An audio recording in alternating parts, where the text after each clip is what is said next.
And we are live on YouTube, and now I'll let everybody in.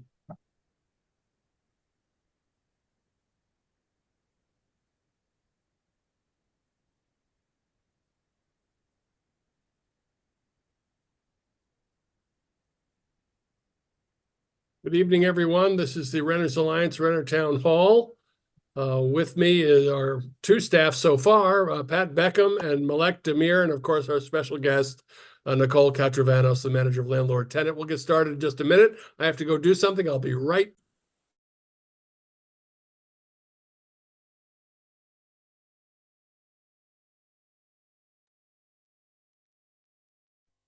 So this is Malek Demir with Renters Alliance. We're so glad that you're here. We have a lot of incredibly important pieces of information that are coming your way, updates on information regarding your rights and protections. And so just stay tuned, and we'll be giving you additional resources as far as how to reach out to us and to the county for additional assistance.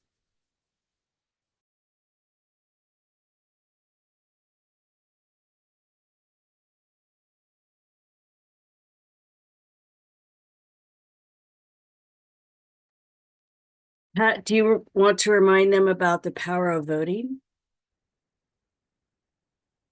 Mute, unmute, unmute. Sure. Just quick reminders always.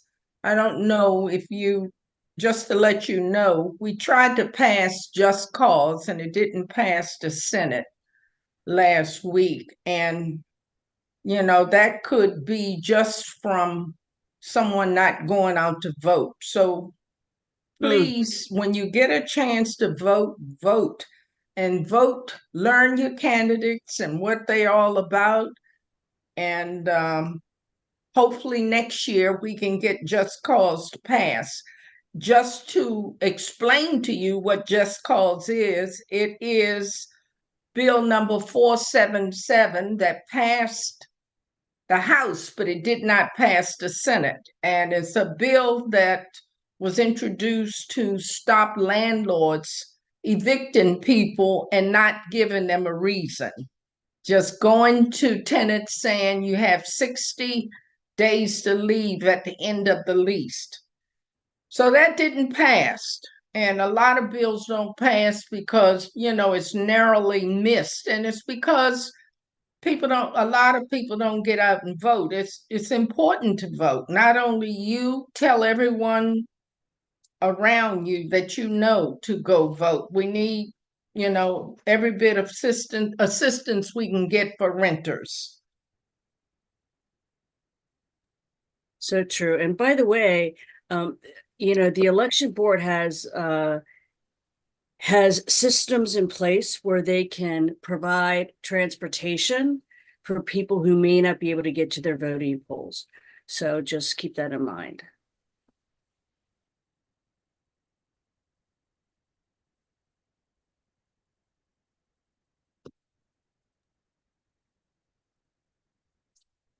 Okay, I'm back.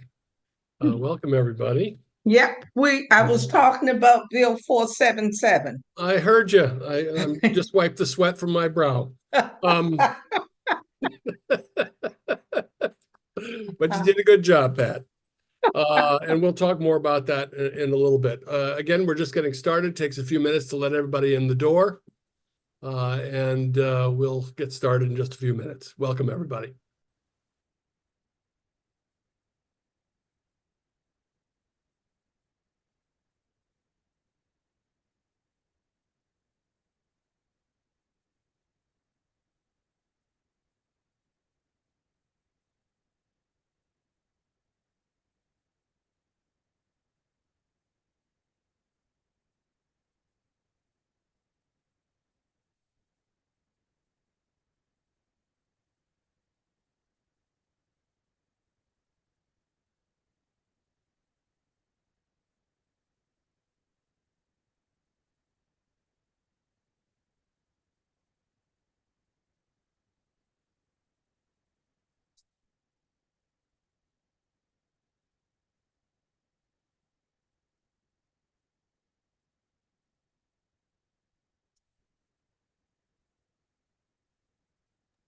There it was. I was waiting for one more magic number. We got them.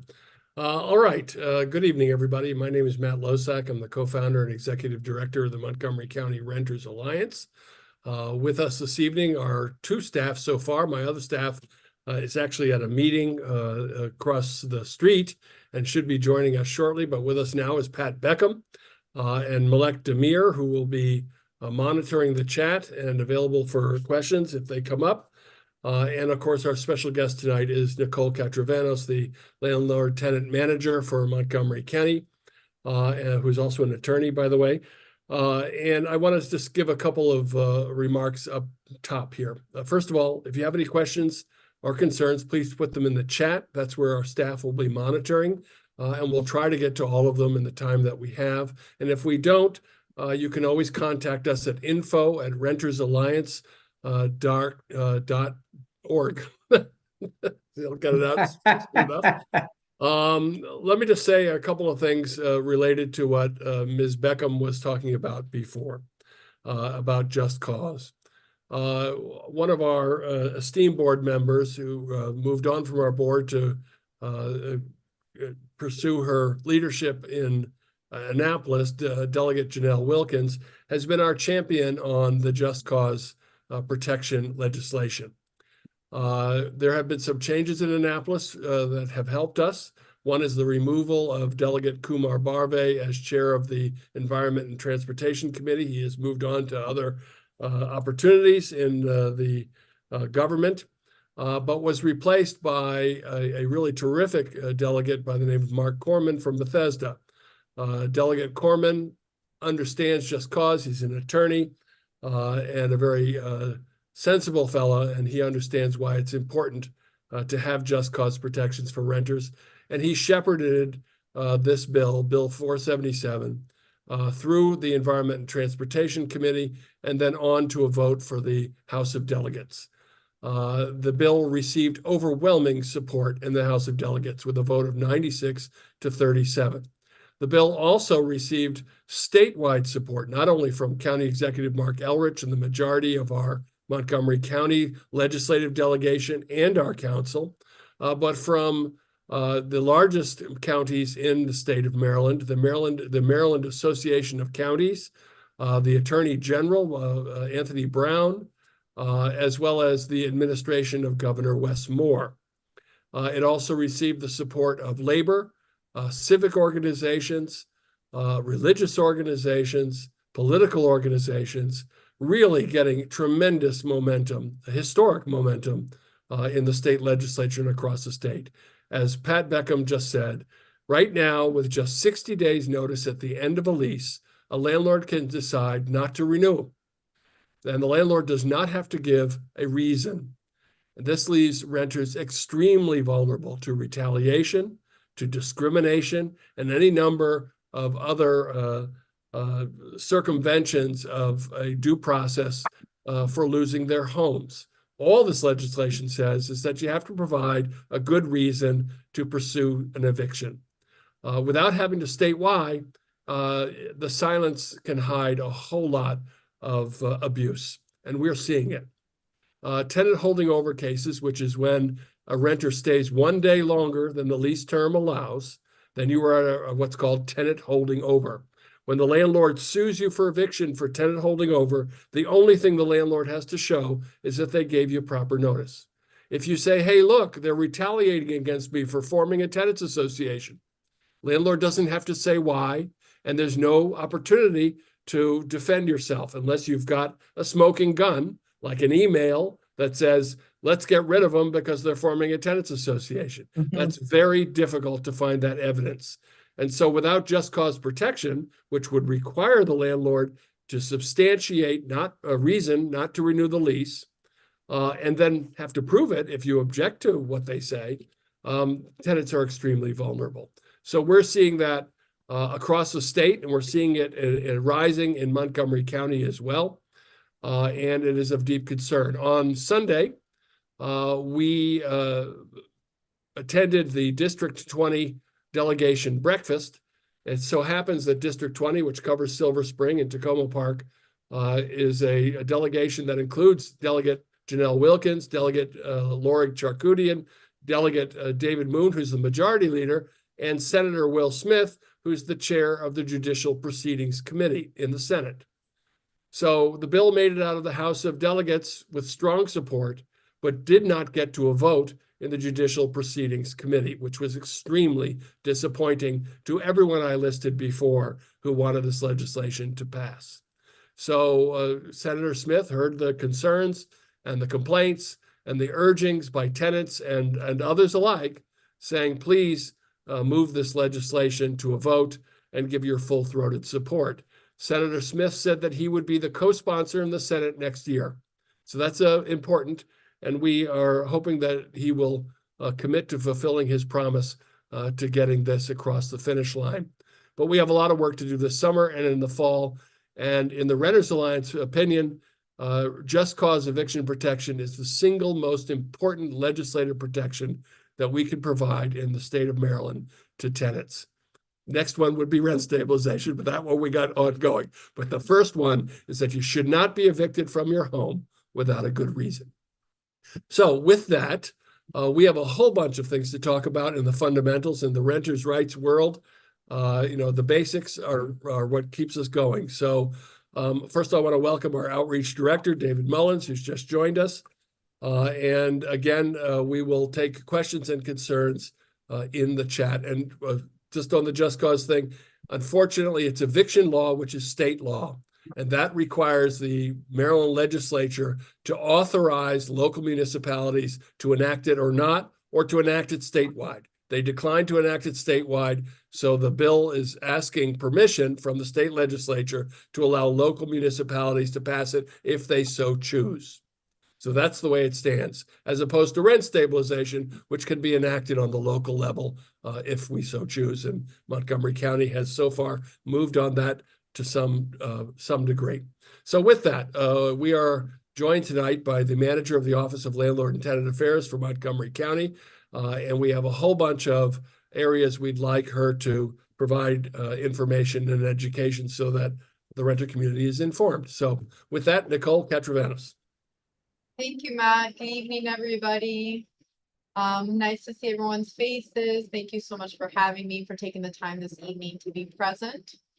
I'm the manager of the Office of Landlord Tenant Affairs. I've worked closely with Renters Alliance on a number of issues that we'll be talking about today. Before we proceed with the agenda, I do want to mention something regarding tenant holding over and just cause. The department is aware that this is an issue. We're of course limited to what the law is. However, many of you may know that in situations where big multifamily buildings are being sold, the department has the ability to provide loans. And when we provide loans, we provide them with strings attached via what's called a regulatory agreement. In the past, our regulatory agreements have required a certain percentage of units to be applied solely to tenants under a certain AMI, area median income. So to tenants that have 50% or less AMI or 60% less AMI, et cetera. Recently, we've been amending those regulations to include more protections, including limitations on rent increases, and also limiting non-renewals to cause.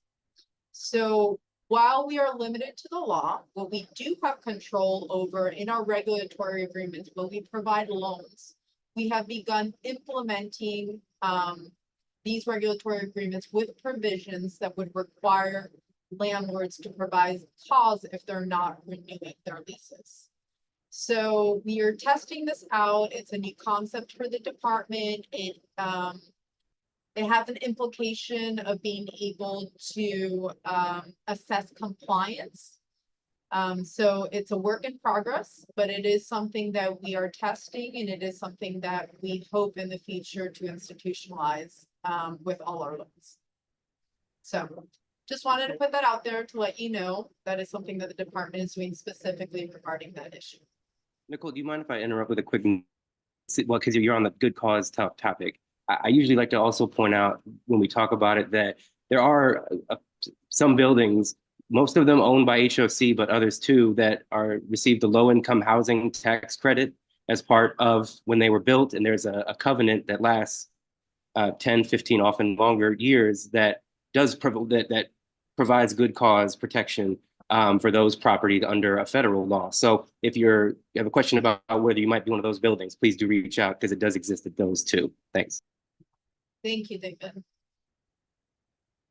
So what I believe is a lot on people's mind, obviously, is rent stabilization. I'd be happy to give you an update on that, even though it's probably not as detailed as you would like.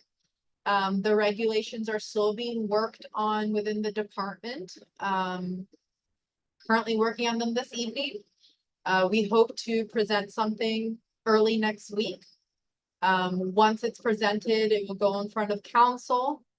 And then they'll have to decide whether they approve as is or if further amendments will be required. For now, we can't implement until the regulations are decided on. And the date of implementation will be decided by council. But as many of you know, we're talking about a bill that will be limiting rents to regulated units at either the allowable rent increase, which will be published every year, and it will be effective probably July 1st of every year. The department would have to provide a notice 3 months early of what the allowable rent increase would be so that landlords can provide their 90-day rent increase notice. There will be exceptions for landlords where they can petition to increase the rent past the allowable amount. There will be properties that are exempt if they're relatively new properties or less than 23 years old, or for owners that rent single-family homes. If they rent less than 3 units, then they're not going to be subject to the rent stabilization bill. Units that received MPDU funding or MPDU regulated also would be exempt as well. There's going to be an entire provision regarding fees. It's going to regulate what fees are allowed, at what rate, and it will also discuss voluntary fees and what the notice is. I know that the issue of fees is an issue that's happening nationwide, where tenants are seeing more and more fees allocated to their rents. Currently, the position of the department is that any fee needs to be disclosed at the time of lease signing. So you cannot get a surprise fee mid-lease. And if the fee is not currently regulated by law, we will do an assessment of that fee to see if it is lawful or not. So we have worked closely with Rentals Alliance and with other community organizations to assess fees. Many fees have been reversed. Many tenants have received credits on fees. However, some fees are lawful based on the law and based on the fact that they were provided at the time of signing and both parties and the tenant agreed. So it is still a work. So it's still something we're working on, but that we are analyzing very critically while drafting these regulations, and it's part of why it's been taking quite some time. I wanted to talk a little bit about the initial, well, let's go back to rent stabilization. As most of you know, we have a new rent stabilization office here in the department.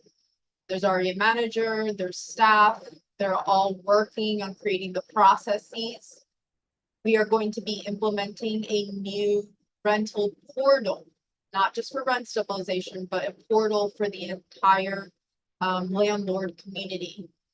And it's going to be a new process where landlords will be able to required to document what their base rents are, when their leases are ending, what the increased rents are, and it will be a way to implement the rent stabilization bill.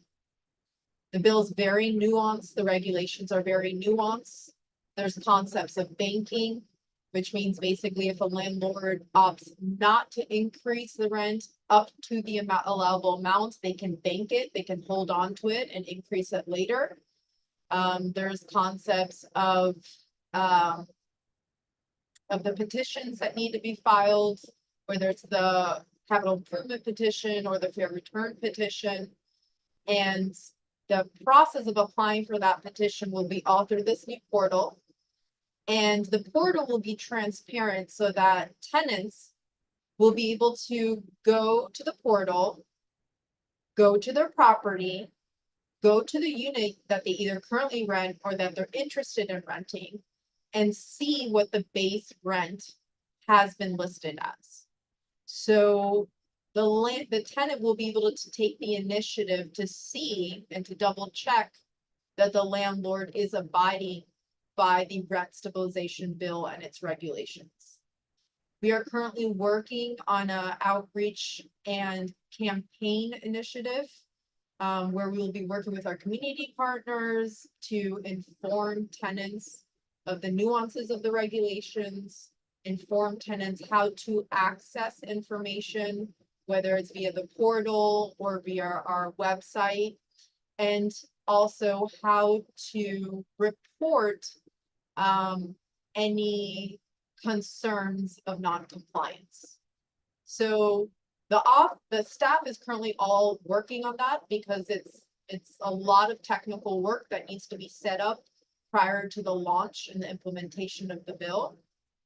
We're trying to work as comprehensively as possible with all the other agencies, because units or properties that are subject to the that have had code violations and are listed as troubled properties or at-risk properties are also going to be limited to their ability to increase rents. So there's a lot of interagency work. Rent Stabilization Office will be working with the ULTA office. They will be working with code enforcement to ensure compliance. It's going to be quite an endeavor, but that's how things get accomplished, and we're very excited. We have a really great staff that's excited to to hit the ground running and start implementing the regs once they're passed. I obviously can't speak as to the details of the regulations until they're published, but we are working diligently on them. Before I move on into any new subject matter, does anybody have any questions regarding the Rent Stabilization Bill or its regulations? Perhaps there's one question there about fees, and it might be independent of the rent stabilization bill anyway, about increasing utility bill fees. As far as I know, only the state, what's the department that handles fee increases, guys? The state agency? Anyway, there's a state agency that authorizes utilities to increase fees. I don't think the landlord can increase fees on top of that fee. So, and if they are, that I believe that would be something to provide a complaint to the Office of Landlord and Tenant Affairs for. If they're trying to profit off utility fees beyond the utility cost, I don't think that's legal. Is that correct, Nicole? So that is something that we're taking into consideration, and we're ensuring that the regulations specifically outline that when a landlord is billing a tenant for a utility fee, whether it's cable or anything else, that they can only bill for the amount of the service. They can't include any administrative fees or common area fees or anything like that. So that is something that we are clarifying within the regulations. But just to emphasize, although we do think some are illegal now, any additional spin on the law has not happened yet. The council has to pass these regs. That's correct. And when it does, the Office of Rent Stabilization will be monitoring the implementation of the bill. They will be responsible for monitoring all rent increases, not just the ones that are subject to the bill. And they will be responsible for all fees, whether they're subject to the bill or not. So the Office of Landlord Tenant Affairs and the Rent Stabilization Office will start divvying that workload that used to be the responsibility of the Office of Landlord Tenant Affairs, and it will now it will pivot to the Rent Stabilization Office. Nicole, quick question. Does this include the cities of Rockville, Gaithersburg, and Tacoma Park? Is No, it all of, I'm sorry? It does not. Okay. So in order for the municipalities to be subject to the bill, they have to opt into it. And at this point, none of them have. Nicole, you had a related question earlier when you were talking about the county making a loan when tenants' opportunity to purchase, or the county making a loan with a covenant. Someone asked if that happens in the cities, Rockville or Gaithersburg too, with what you were talking about, that where you put in the The condition. regulatory agreements, Yeah, I believe they do. Again, it's not my area of expertise. But I believe that regulatory agreements can happen within the municipalities. I'd have to Great. double check that to Thanks. confirm. okay, thank you. Okay. I wanted to talk a little bit about the process prior to a tenant actually beginning their tenancy, and just to remind the tenants out there that there's a fair criminal history and credit screening law that passed that basically prohibits landlords from inquiring about a tenant's criminal history in the application process. That is unlawful. They cannot do that. It's considered discriminatory. If that has happened to you or to anybody else that you know, I encourage you to report it either to the Montgomery County Office of Human Rights or to the Maryland Commission of Civil Rights. Those would be the two proper entities for any fair housing complaints. So just a reminder about that application process. Also within the application process, all landlords are required to provide tenants a 2-year lease with exceptions. So please ensure that when you're applying for places that you are getting a 2-year lease option. If you want to secure a lease for less than that period, you are able to do that, but they have to be able to provide you a 2-year lease agreement.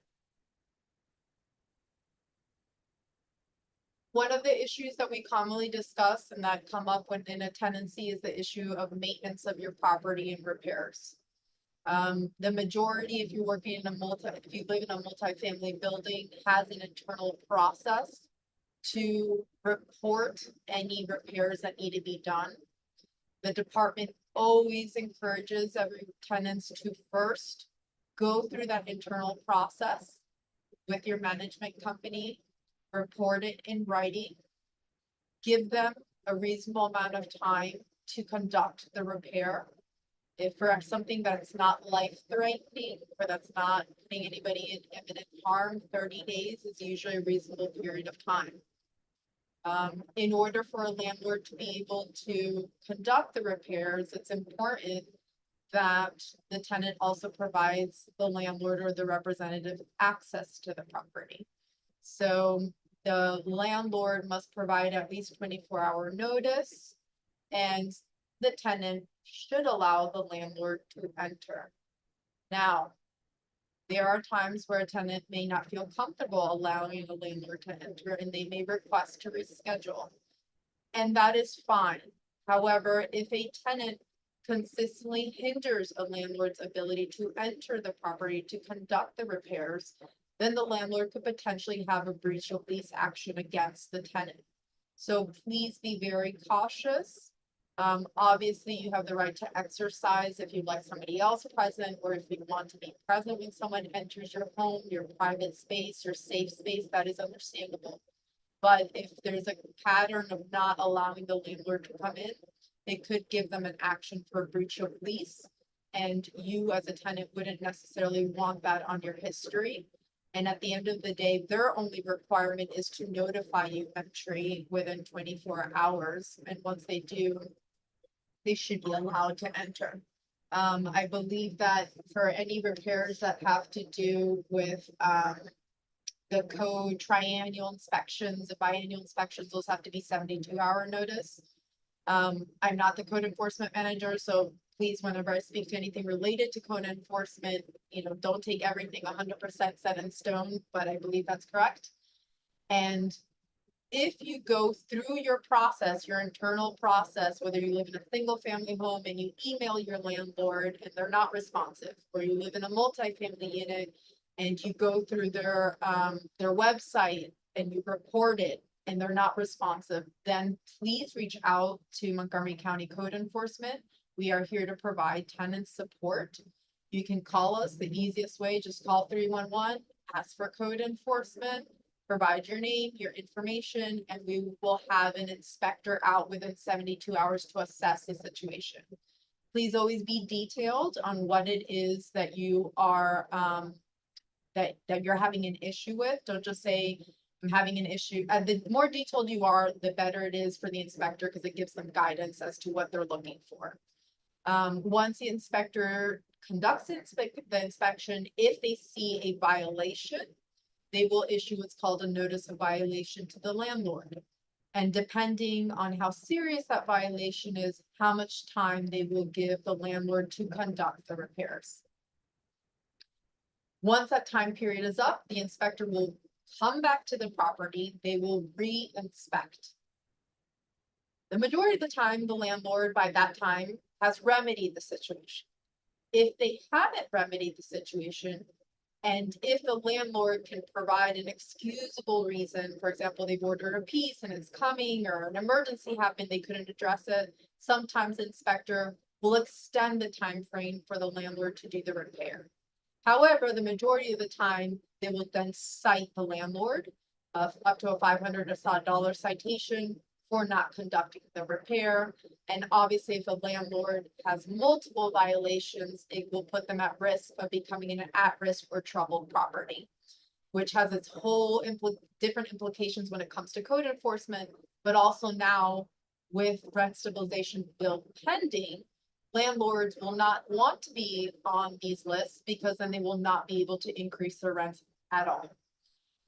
So it does give a landlord an initiative to really be proactive on preventing maintenance issues and be very responsive to any notice of violations by the Office of Code Enforcement. So one of the issues that typically comes up is the issue of mold. The inspectors are limited when it comes to mold. So they can only cite to mold that they can visually see. If you believe that there is a problem with mold in your property, and if any of your family members have been suffering because of health issues because of that, you can file in district court for a rent escrow. The Office of Landlord-Tenant Affairs does not do rent escrow. The department does not do rent escrow. If you're interested in doing a rent escrow, you can go to the district court in Rockville on the 2nd floor. There's a district court help center. They're open from 8:30 to 4:30. There are attorneys there, and they can walk you through the rent escrow process. They can walk you and help you file your paperwork. You cannot hold your rent until you've had your day in court. I've seen a lot of situations where people believe that if they just file a rent escrow from that point on, they don't have to pay rent.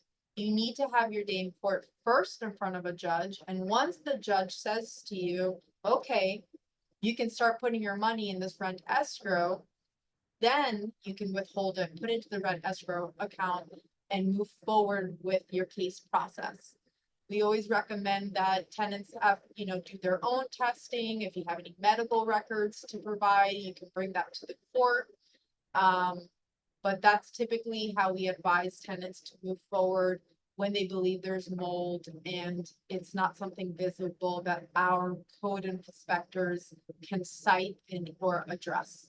There's also a lot of articles. If I may interrupt and just add, I don't know if you mentioned this yet, I might have been distracted, but the code enforcement's authorization of escrow, code enforcement, if there is a minor complaint of maintenance and a code of complaint has been filed, and code comes out and cites the landlord, and if the landlord does not make that change or fix in an appropriate period of time, the DHCA, through the code enforcement officer, may authorize a holding of rent up to 1 month's rent if the tenant decides to make the repair him or herself. So there is a process for doing that. You do need the authorization of the department. So if you're in that situation, reach out to the Office of Landlord Tenant Affairs and we will provide you support and guide you as to the requirements to do that.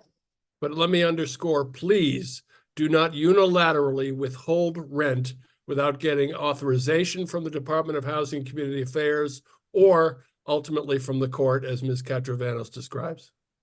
And that's also very important when it comes in the future, if you believe you've been subject to retaliatory action. Because if you believe your landlord has not renewed your lease in retaliation to a right that you have exercised, you cannot exercise a defense if you hadn't paid your rent. So very, very important that you pay your rent on time and you don't withhold it unless you've been approved to withhold it either through the department or through a rent escrow process via the district court. What else can we talk about? Rent increases. Right now, just a reminder with rent increases, while there isn't a limit, rent stabilization law hasn't passed, there are still requirements as to how rent increase notices need to happen.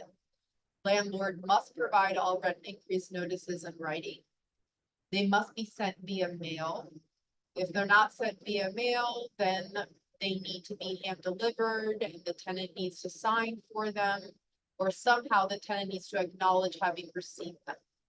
The rent increase notice has certain content that needs to be included. It has to include the voluntary rent guideline. It has to include the current rent, the future rent, the percent increase. It needs to include a statement that if you believe that your rent is increased excessively, that you can reach the Department of Housing, Office of Landlord Tenant Affairs. If the rent increase notice is deficient in any way, if you believe it wasn't served properly, if you think that it doesn't have all the required content, you can file a complaint with our office. We will assess, and if we assess that it's deficient, we will require the landlord to reissue the rent increase notice. We can't limit how much they increase the rent. We can try to mediate and request them to lower it if it's excessive, but we have no way to compel them to reduce it. But we can have them reissue it, which would buy you time and could potentially overlap with the passing of the rent stabilization regulations, which may or may not be subject to your particular rent increase notice. So we're limited, but you're still entitled to having proper rent increase notice, and that is still something we can currently assess. Nicole, you had a question about the interplay with rent increases and 2-year leases.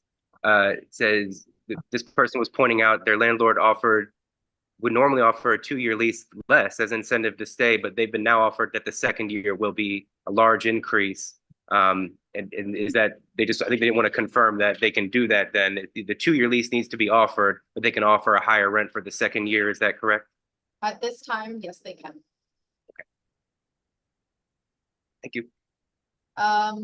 Something else that's very important to discuss and that the Renters Alliance is very intimately involved with is the organization of tenant associations.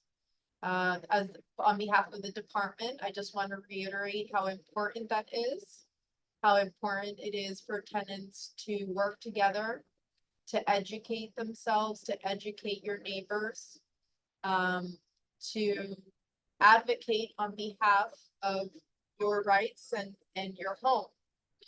So Renters Alliance is very well versed on the creation of tenant associations. I encourage tenants to reach out to them if they're interested in creating one.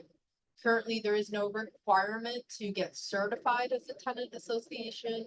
It can be as formal or as informal, depending on the amount of people that are interested and the capacity that those people have, because it's also understandable that a lot of times people have family and have jobs and other commitments, and they may be able to have an extremely formal tenant association, but it doesn't mean that there isn't a benefit to having some type of tenant association, no matter how loose or how big that structure is.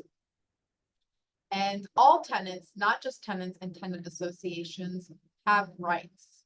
They have the right to communicate with other tenants in the building regarding the formation of a tenant association. They have the right to rent or to reserve common area spaces to gather with other tenants or with the tenant association. And the first meeting of every month cannot be charged, even if that space, even if the management typically charged to utilize that space. The first time a tenant association or tenants want to gather to meet, they don't have to be charged once a month. So the law empowers tenants to be able to do this, and they don't want them to be hindered by fees in order to do that. So if you're interested, if you think your community would benefit from a tenant association, please reach out to Renters Alliance. If you want more information as to what your rights are as far as organizing on the premises, please reach out to Renters Alliance. We also have information on our landlord tenant handbook. Our landlord tenant handbook is posted online. It's available in 5 or 7 different languages. We are constantly updating it.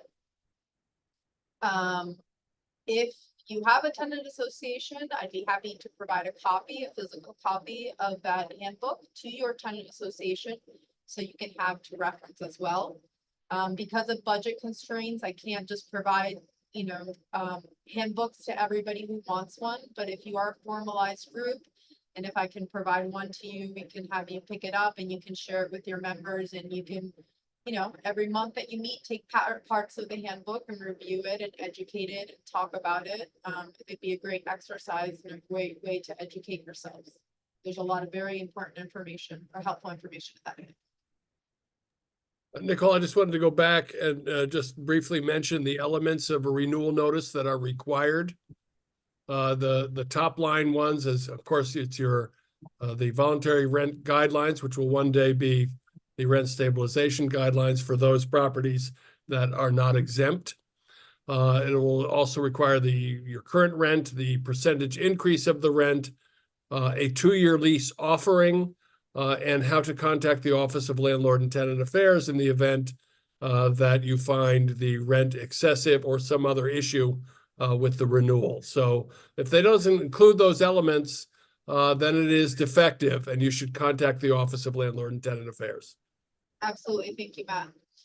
I also want to discuss termination of leases and 2 specific situations. One, I'd like to discuss condemnations. Condemnations typically happen in 2 types of scenarios. Either a unit is condemned, one unit is condemned for a particular reason. It could have been flooding of a unit, it can be infestation. If you live in a single family home and you're renting out the basement and the basement doesn't follow ADU guidelines, it can be condemned. The other situation that typically occurs is there's a mass emergency, fire, or hazard that affects a big structural part of the building. And that results in a mass condemnation, not just 1 or 2 or 3 units, but it can be 10, 15, 20 units, sometimes an entire building. When a unit is condemned in either of the 2 situations, obviously code enforcement immediately gets involved. We have an entire department, like a county initiative to address. So whether it's fire code and rescue that addresses habitability, the Red Cross is involved. They can provide financial support and immediate support.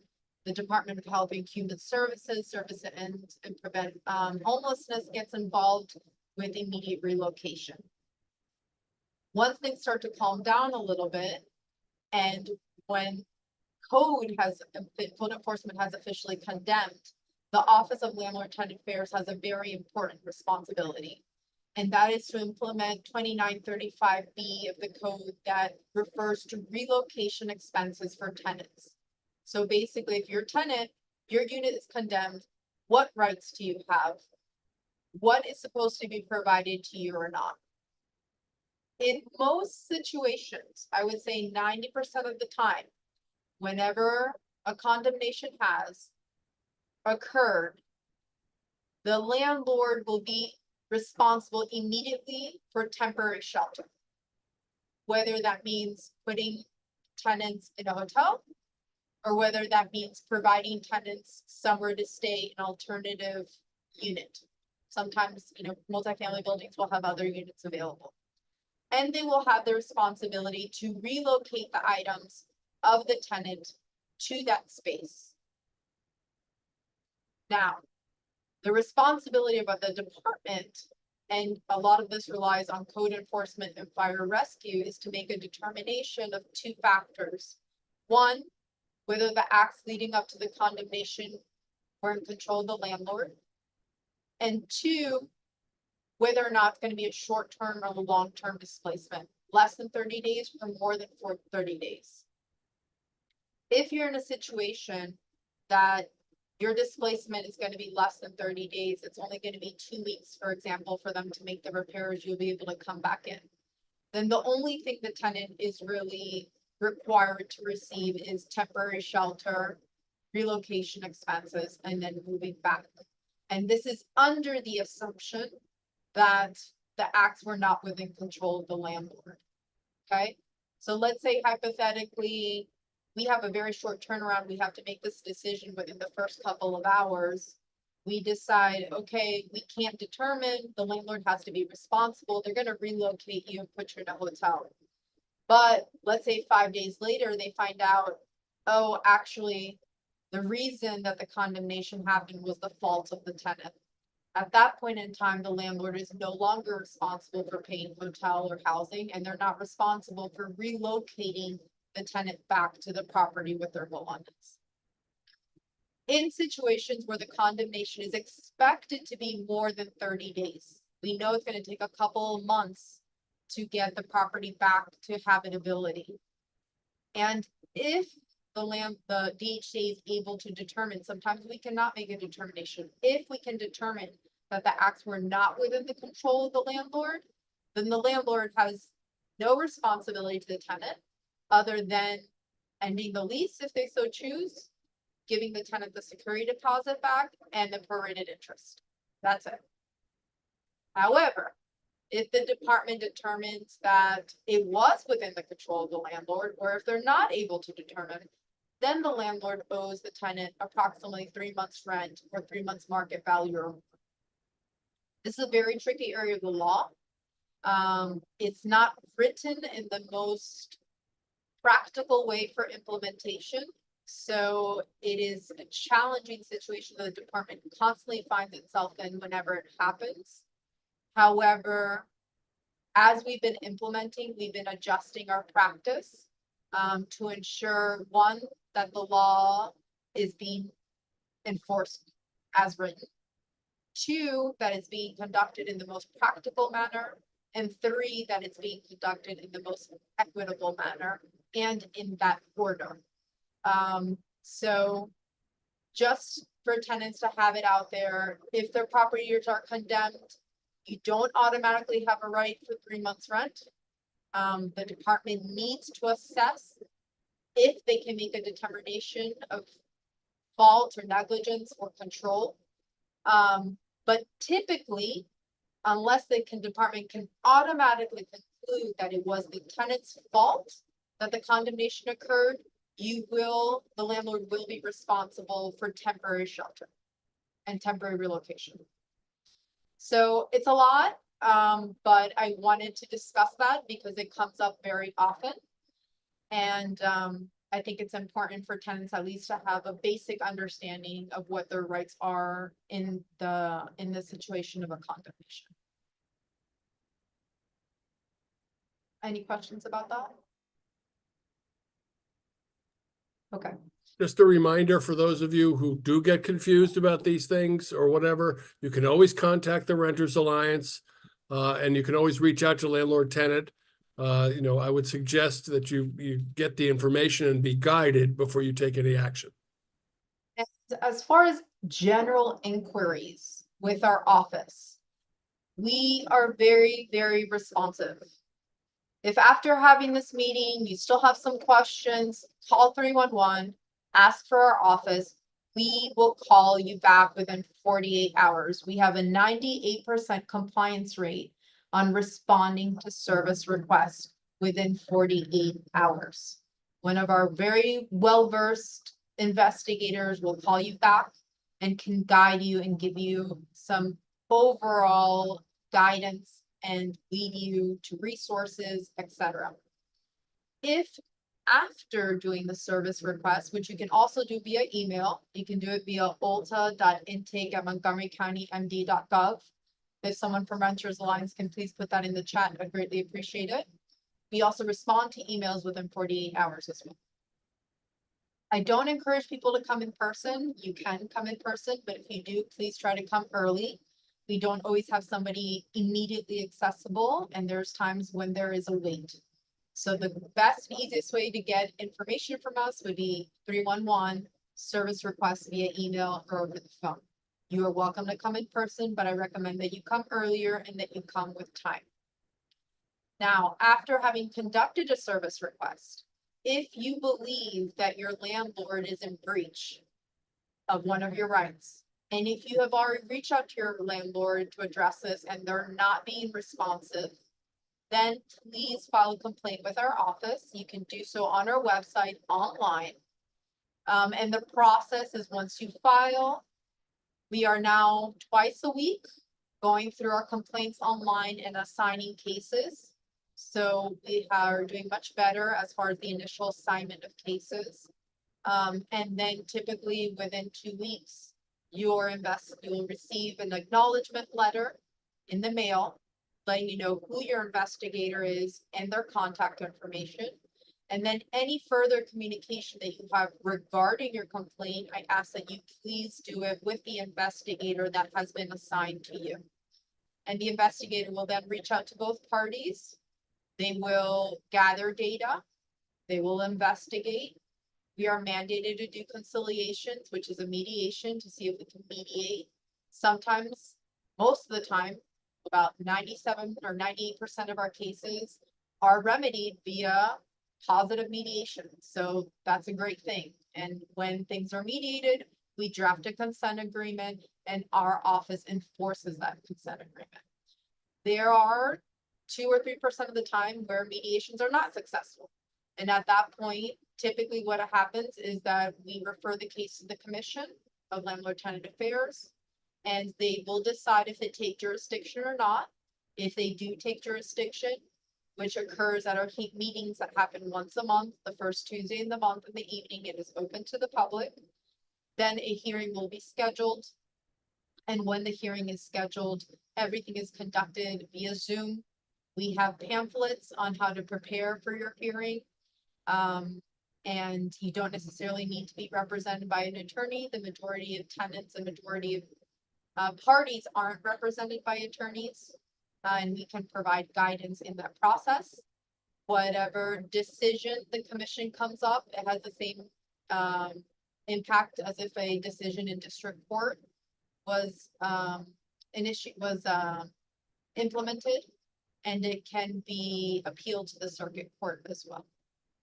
So that's the overall process of how to get information from us with service requests. We have a lot of information on our website. I encourage you to go to the Office of Landlord-Tenant Affairs website. We have a lot of information in our handbook. And then you can file a complaint as well. Nicole, there's a question. Phyllis asked if the damage is due to the behavior of a tenant, does the landlord have no responsibility to for the other tenant's damages? Can you repeat that? Yeah. So if the damage is due to the behavior of a tenant, does the landlord have no responsibility if that like let's say the unit was condemned from the fault of the tenant and it has affected other tenants in that building, does the landlord have no responsibility to cover the other tenant's damages? Typically, that is a correct statement. So let's say there is a fire. And the fire was as a result of something that a tenant did. And all the fire, the fires, the building was up to code when it came to fire extinguishers and, Sprinklers. thank you, sprinklers. And that fire condemned other units. Then the landlord would not be responsible for temporary rehousing. They would not be responsible for relocation. They would not be responsible for 3 months rent. What would occur is that the tenancy would end as of the date of the condemnation. The security deposit would be owed back to the tenant within 45 days of the condemnation. And any prorated rent would be owed from that date moving forward. Obviously, and what happens very often is that arrangements are made between landlords and tenants to start a lease or transfer the lease over to another unit. And the landlord and tenant are fully capable of coming into their own agreement on how they want to move forward in those situations. But in a fire situation like that, it's very unlikely that within 24 hours we would know, the department would know that this was a result of a tenant. So that's why I said when I initially started this conversation regarding condemnations, that 90% of the time, temporary relocation is going to be provided to the tenant by the landlord, because it's very improbable for the department to be able to have access to that information within the first 24 hours. As far as that's one way that a tenancy can end, right, through a condemnation. The tenant can also end the lease prior to the end term of their lease. But of course, there are implications for that. A tenant can give 30-day notice to vacate. It doesn't have to coincide with the rent cycle. And if it's as a result of an involuntary change of employment over 25 miles, if it's as a result of the death of one of the major income earners of the household, or unemployment, or if the tenant or the tenant's child is victim to domestic violence. Those are some examples of Or health issues. and health issues, and any other reasonable cause beyond the tenant's control, incarceration. That may be within the tenant's control. That's arguable, yeah. Well, if one of the household income earners is incarcerated, that's not always within the other tenant's control.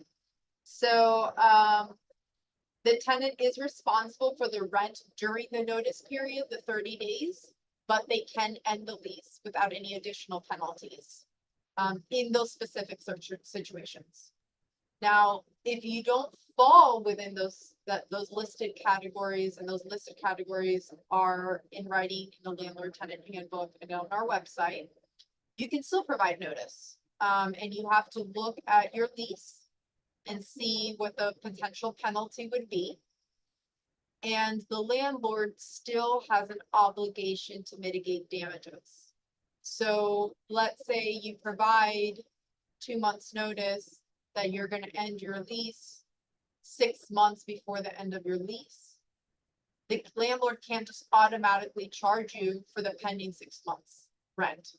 They have to make an effort to immediately upon receiving your notice, post the unit as vacant, and begin accepting applications and make a good faith effort to re-rent that unit. And once they re-rent the unit, that's them mitigating the damages, and you would no longer be responsible for the rent once a new tenant has occupied the premises.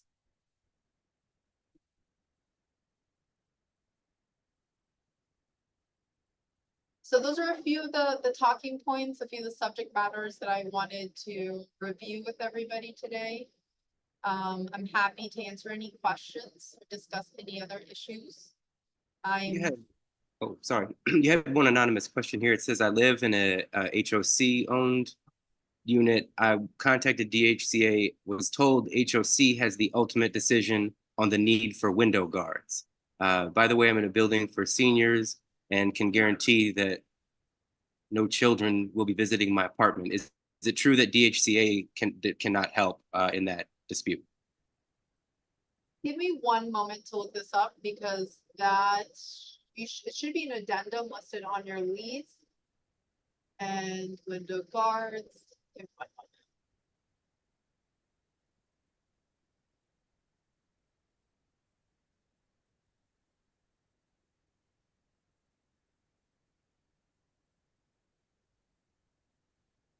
If there's any other questions, I can start addressing those while I look up the window guard. Emily, sorry, Nicole. One other thing was if you could address, we're getting a lot of complaints about people who are trying to get their ledger information and get access to their ledger because they believe that they've been charged something they're not supposed to be charged, or that the property management has turned over and suddenly 2 years ago they owe rent that they believe that they've paid, but they don't have a receipt. And so on. And we're getting increased number of complaints about that. Can you address that a little? I've heard of that, and it's very counterintuitive to believe that a landlord, that a tenant doesn't have a right to access their ledger or a right to review their lease. So I will reiterate with all clarity, every tenant has a right to review their ledger and has a right to review their lease and to be provided a hard copy of the ledger and a hard copy of the lease. If a management company says to you, you can see it, but only on my screen, and I'm not emailing anything to you, that is not appropriate. If that is occurring to you, you're more than welcome to state that the manager of the Office of Landlord Tenant Affairs said that you have a right to a copy. You can put it in an email. I highly recommend that you do things via email. And if they still do not provide it to you, file a complaint. And that is an easy case for us to resolve. And it's an easy way that we can mandate your landlord to provide you the information that you need. That's really good to hear you say about the hard copy, because we see a lot of people that are like ask for their ledger and then they're referred to some portal that they pay rent through, that sometimes it's a nice little ledger, but often it's not. It's just mislabeled, things that can be changed on a whim on the other end. So thank you for reiterating that. That's helpful. Yep, absolutely. And here's an easy one. Right to have your apartment painted versus right to new carpet. Really don't like that one. Well, I know the answer. You can look it up and tell me if I'm wrong. Please do. You have a right to have your apartment painted every 5 years if you request it. You do not have a right to have your carpet replaced unless it becomes, as code says, a tripping hazard. But bear in mind, if the tripping hazard was caused by you, you'll be responsible for replacing it. If it's caused by normal wear and tear or because of maintenance that has come in from the property manager or the landlord, then they will be responsible for replacing it or repairing it. We'd like to see the county come up with a rule about when carpets should be replaced after normal wear and tear. But right now, the only thing you have a right to is to have your apartment painted partially or in total once every 5 years if you request it. Matt, we had a question earlier that someone just dropped in that said, what are we going to talk about what to do about bad neighbors? And I don't know if I missed it, but I think there was something like it's similar on the agenda about noise complaints or something. Did I miss it? And did we go over that? Well, let's shoot the big buckshot at Nicole on all of these issues. One is, what do you do about smoking in the building when it's a non-smoking building or if somebody's smoking too much? 1, 2, what do we do about noise? If there's noise in the building that's not covered by the environmental protection laws about decibels, but is completely disturbing, what is quiet enjoyment? And then what do you do and how would you approach a neighbor who is disruptive or annoying, either because of smoking or noise or some other issue? Sure. So neighbor to neighbor complaints and noise complaints are very challenging issues. And I just want to be very transparent. They're not clear-cut issues. The Office of Landlord Tenant Affairs does not get involved in neighbor to neighbor disputes. However, your landlord has an obligation for you to be able to have what Matt referred to as the quiet enjoyment of your property. So when we're assessing a noise issue, there are different things that we have to kind of take into consideration. First thing is, what kind of noise are we talking about? Is it the radio? Is it the TV? Is it party? Is it children running up and down the stairs and it's making noises? What time of day is this occurring? There are certain things that are clearly within the Department of Environmental Protection. And those noises have to do with their noise control ordinance. And it references situations where there is an equipment noise and an electronic noise. So if your noise has to do with the radio, with the music, with the, someone using the leaf blower, that is something that's very clearly under DEP. You can file a complaint with them. They do not regulate what they call internal noise complaints. So unless it's an electronic internal noise complaint. So if people are speaking loudly during certain hours of the day, that's not something that they address.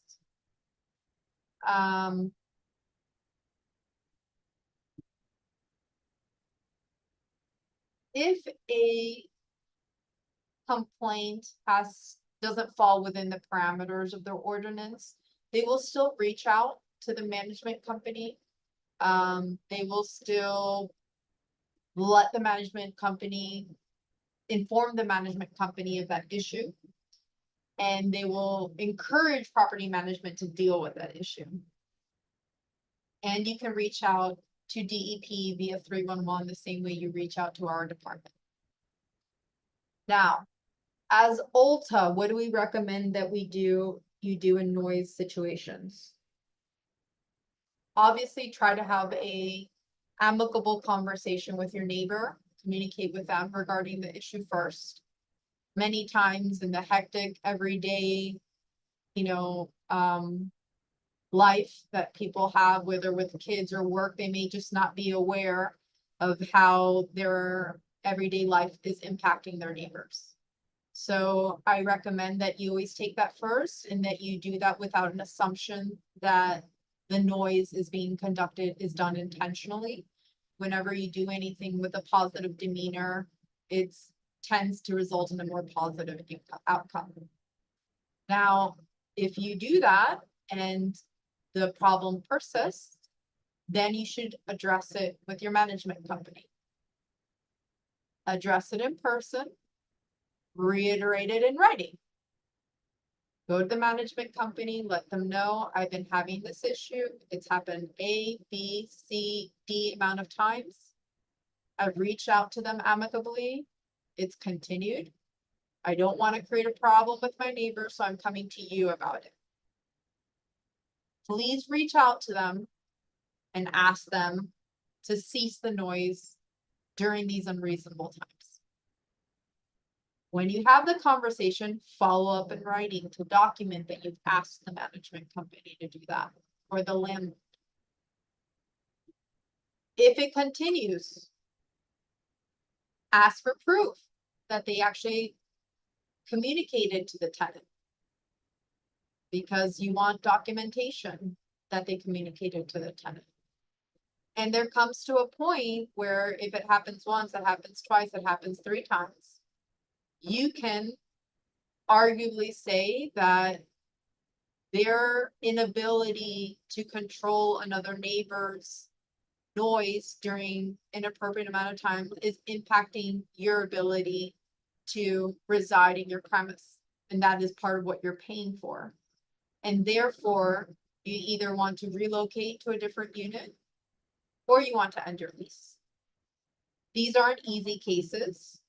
However, that is the course of action that we always recommend that tenants take when faced with these situations. And Nicole, if I can add also, in some circumstances where egregious disruption of a tenant's quiet enjoyment, and by the way, if it gets to the point of escalating where you're having excessive noise, you should also, and you've contacted the tenant and your neighbor, and they haven't done anything about it, and you've talked to the property manager or the landlord, and they have been unable. You should also start developing your evidence, which includes calling the police if you have excessive noise, and taking a recording of that noise so that you have evidence to go. But isn't it also an expectation, Nicole, that if the landlord is aware of egregious or substantial violations of the norms of the community, that they should also move to tell the tenant that they can't remain in a multi-housing situation? Yes, absolutely. I haven't typically seen that happen for noise violations. Usually occurs when there's a combination of things, especially when we have tenants participating in illegal activities. But yes. And we ask everybody to keep in mind common sense and neighborliness. There isn't a neighborhood in the world that doesn't have a disruption from time to time, doesn't have a neighbor with children who make noise, a graduation party, whatever, from time to time. And sometimes we are disturbed by neighbors. This has to do with chronic and excessive abuse of your quiet enjoyment. Thank you, Matt.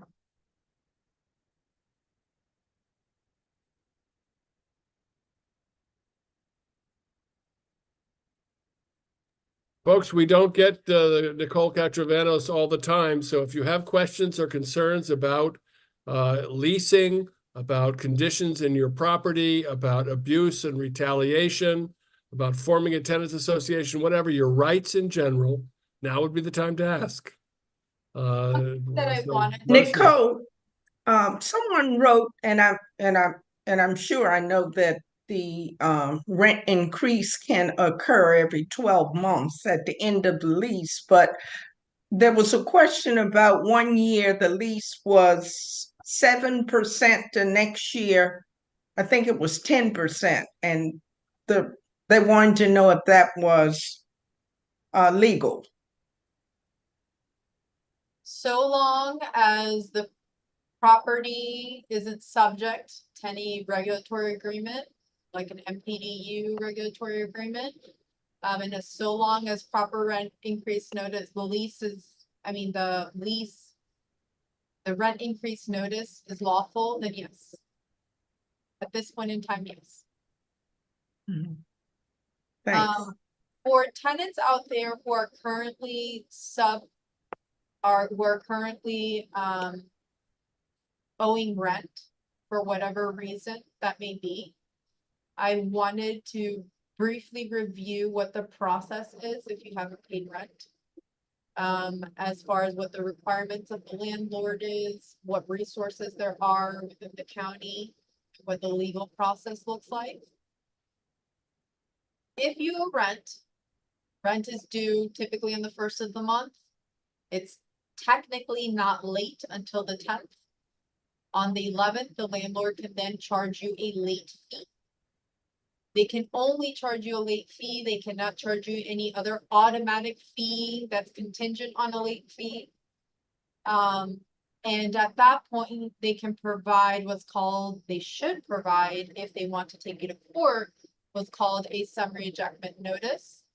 It's a notice that informs the tenant that they're late on rent, how much that rent is, and that they plan on filing in district court. They cannot file in district court without first having you provided the summary ejectment notice. So if you are currently in court proceedings for not paying your rent, and if you never received your summary ejectment notice, please when you go to court, and you should always go to your court hearing, find one of the attorneys, Casa the Maryland attorneys are there. What's the other attorneys that are there? The LADC? And HPRP. Yes, thank you. And HPRP are there. Find one of those attorneys, go there early and let them know, I did not receive a summary ejectment notice. And there's a good possibility that unless the landlord can prove that they did, that your case will be dismissed. If you did receive a summary ejectment notice, if you do owe the money, you can contact the Department of Health and Human Service once you have received your summons. You can go in person. You can reach out to one of the community agencies, HIB, LADC, Renters Alliance. They can help you get in contact with DHHS. DHHS does have funds to assist for paying rent. However, they're limited to $3,000 assistance. They do have other community partners that they work with that can supplement, that can add another $1,000 or $2,000. But if you're owing $15,000 or $20,000, it's very unlikely that you're going to be able to get support from the county to pay your rent. So if you owe money, if you're not contesting that you owe the money, if you received a summary ejectment notice, as soon as you receive your summons, please reach out to DHHS and see what financial support you might be able to qualify. You have up until the date of your eviction to pay to stay. So at any point you can pay to stay, but you have up until the date of the eviction. If you believe you don't owe the money, and if you have proof that you paid, you are welcome. I mean, you have a right to get a copy of your ledger. You should go to court with your proof of payment and with the copy of your ledger to show the judge that you paid, and the case should be dismissed. If your landlord says, oh, after you've provided proof, you're right, you don't owe this money, don't worry about going to court. We'll fix the ledger. Don't take their word on it. Go to court. Make sure that case is dismissed. I'm Nicole, not saying the if I can- management company is malintentioned, but sometimes not all the information is communicated to the attorney. So no matter what, unless you receive something in writing saying that your case has been dismissed from district court, make sure you attend. And you attend with copies of all documentation to prove that you do not owe the money that's alleged on the failure to pay rent summons. I just wanted to add on that point, Nicole, that is important. A lot of people taking a day off from work to go to court is very damaging, and in a way becomes a kind of harassment by some landlords who routinely file failure to pay rent cases, serial filers, as we call them. So there are ways to, when you can prove that you paid your rent, and the landlord says, yes, we will dismiss the case, then just as Nicole says, get it in writing from them and from the attorney's office, and check with the office of the clerk of the court. There's a clerk for housing, and that clerk can tell you that in fact it is dismissed. And if it's not the day of or the day before, and you've got this and you're not sure that that's happened, we can help you at the Renters Alliance. So just give us a call at info@Renters Alliance, but do not take the landlord or property manager's word for it. One thing that I just want to reinforce, we're focusing a lot on what the landlord's obligations are. As tenants, you also have obligations. You have obligations to follow the rules of the community. If you have guests over, your obligation is to ensure that your guests are following the rules and norms of the community as well. You have code enforcement requirements as far as egress, as far as clutter. If you have new family members residing with you, and if they're not listed on the lease, they should be. There is such a thing as overcrowding, and your unit could be condemned for overcrowding if you have too many people in your unit. So please also refresh yourself on what your responsibilities are as the tenant.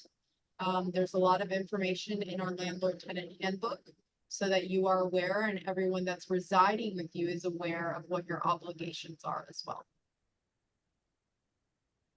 We have a- David, yeah, go ahead, David. We got some quick questions that can be answered quickly. Right. Well, we got a couple questions here. One is about the smoking. There's been a couple comments and questions about smoking. This Deborah was asking about a non-smoking property where this is like where I live. It had the lease says it's non-smoking and including 25 feet from the building. But I think Deborah has been told, I think by someone at the county that wouldn't include the balconies though, that balconies can't be regulated even if it's a non-smoking property. Is that incorrect or is that your understanding? I don't know. Okay. Right, I mean, David, that's something I have to get into, I'd look into. Sure. No. Usually the situations that we face is that a tenant can smell the smoke. They're allergic to smoke.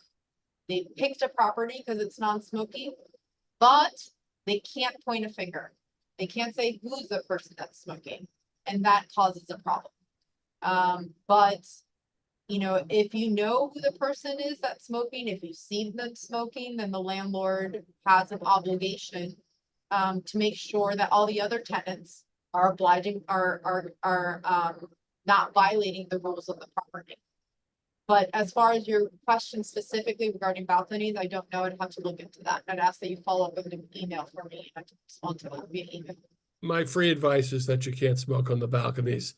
I'm not a lawyer. Nicole is. She's more careful than I am. But if it says no smoking building and 25 feet from the building, my guess is you can't smoke on the balconies either. But be good to know for sure. We have only a few more minutes left, so I want to whip through to make sure if you don't have heat or hot water or water, and you've gone to the landlord or property manager to get it repaired or fixed, you know, they should do it in a responsible manner and be responsive and timely. And if they're not, it's a code violation, and you need to contact code enforcement to say, I don't have heat or hot water or potable water. So that's that issue. Anything else out there, gang, before we thank Ms. Katravanos? Yeah, just one other one. We had a question about shielding court dispositions for failure to pay rent during COVID. The person said there is a form for that. She was asking Nicole about it. But Nicole, I believe this is one of the things that they say come into the self-help center on the second floor of the district court. The district court help center, they're on the second floor. They have all the paperwork and they can help you fill it out. Yeah, they should be familiar with that. So, yeah, thank you. That was all. So. Again, if you have any other questions that we didn't get to, please contact us at info@rentersalliance.org. All of you will be in our newsletter database, so you'll receive updates from us. I put the link to the Landlord Tenant Handbook from the Office of Landlord and Tenant Affairs. It's a good read. You know, anybody who lives in an apartment or belongs to a union, read your contract and read what the laws are so you know what your rights are for sure. David, quickly, the ACE program. Yeah, a lot of this lawyering has come up here. And so if you need a lawyer and you're facing eviction, there's the Access to Counsel in Evictions program, ACE program funded by the state. As Nicole mentioned earlier, that's what puts the Legal Aid, CASA, and HPRP, Homeless Persons Representation Project, that those lawyers are there for the dockets, for the failure to pay rent dockets in court.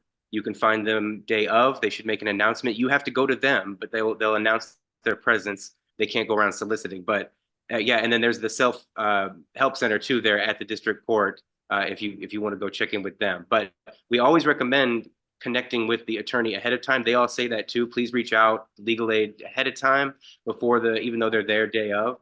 So you know, let us know. We're glad to put you in contact with them. And if you're not, if you're not getting a response from their intake or something, please let us know because we do want to connect you. And then, by the way, Matt mentioned the clerk too. That's all right there. The second floor, there's a civil clerk and a criminal clerk. So for what Matt was talking about before, you can go to the civil clerk, and then down the hall, there's those lawyers at the self-help center they don't take representation cases, but they will help you file, make filings and motions and things like that. Our next town hall is June 12th. We don't have a topic yet, but I'm sure it'll have something to do with renters. So if you've got a good idea, shoot us an email.